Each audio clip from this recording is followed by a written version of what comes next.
Brampton, we're back again. We got the August 2024 market update here for you. If you've already been on my channel and checked out some of the other market update videos, we already have the GTA market update video ready to go here. This just breaks down the 905 and 416 price ranges and what's happening in the market. We're going to do that plus more in this specific video. We're actually going to get into Brampton only. So what we're going to do today is quickly let you know what the year-over-year numbers look like, and then we will get right into the Brampton real estate market. If you want to talk real estate, Brampton specifically, feel free to text me at the number here on screen. We can chat about the real estate market. There's no obligation beyond just shooting a couple messages back and forth and chatting about whatever it is you're curious about in the real estate market.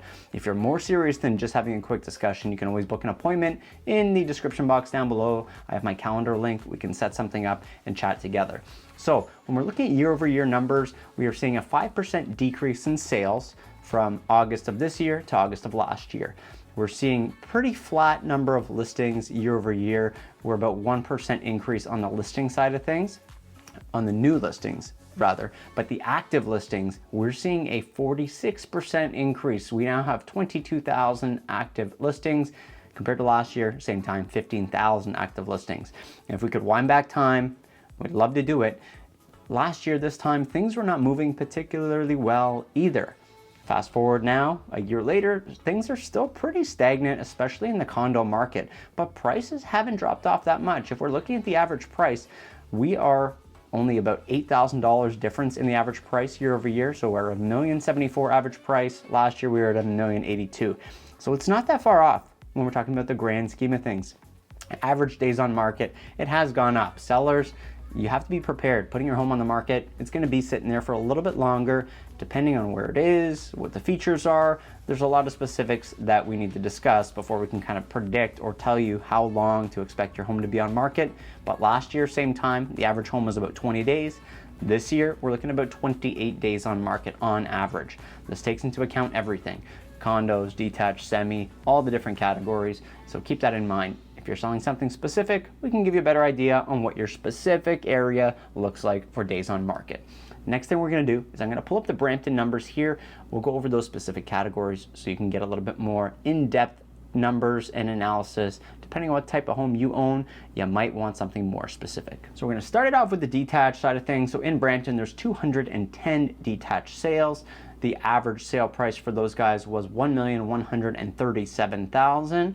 Which is not terrible. There's 711 new listings, and currently there's 1,041 active listings. They're selling on average in 24 days, so below the average days on market for a typical home, and 99% of asking is generally what to expect when it comes to that. Brampton generally, especially in the older areas, does have a lot of semi-detached. So there's 93 sales, averaging there at $897. So price just falling below $900,000. If we're looking at the median, so we get rid of those highs and lows, it is a $907,000 median, which is very, very nice to see.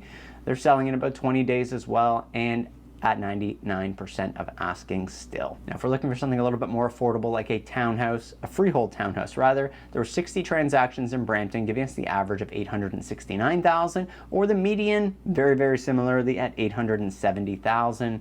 101% of asking. So obviously once we get down to these other categories, you're going to have more buyers that can actually afford these types of homes. So $870,000, getting more appealing prices than the semis.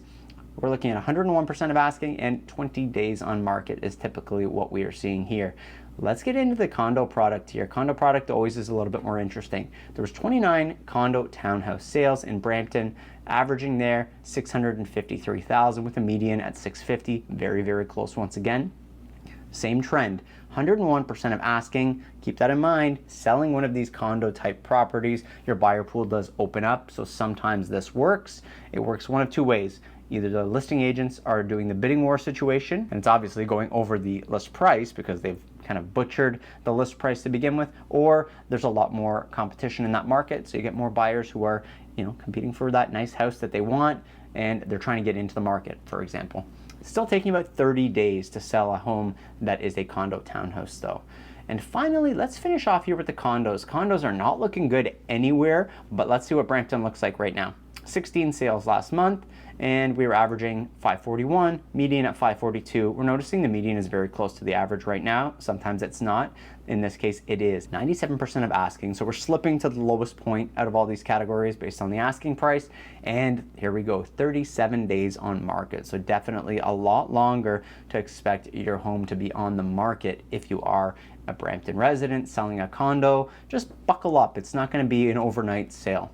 So looking at all these, depending on what type of home you own, if it's a condo townhouse or a semi-detached home, you are going to get almost what you're asking for if you've priced the home properly, which is fantastic news. It's great. Those categories are very popular for anybody looking to jump up from a condo to a townhouse to a semi. A detached, on the other hand, whoever's buying those generally has to be already in maybe a freehold townhouse or a semi to hop up and to a detached and have the equity to do so.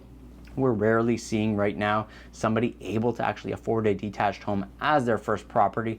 Don't get me wrong, there are some situations where people are able to do it. Maybe there's really high income, they've been saving a big nest egg for a while. Maybe there's some parental help in terms of the down payment or a cosign, but on average, somebody buying a detached is coming in with some previous house ownership and equity that they've brought into it. So if you are considering moving in Brampton, whether it's selling, buying, getting into your first house, maybe moving an investment property, this has been a little breakdown for you of what the house prices look like in these specific areas. If you want something more tailored to your specific neighborhood, you can always text me here at the number on screen. Let me know your address. I'm happy to send you a market analysis for your specific neighborhood.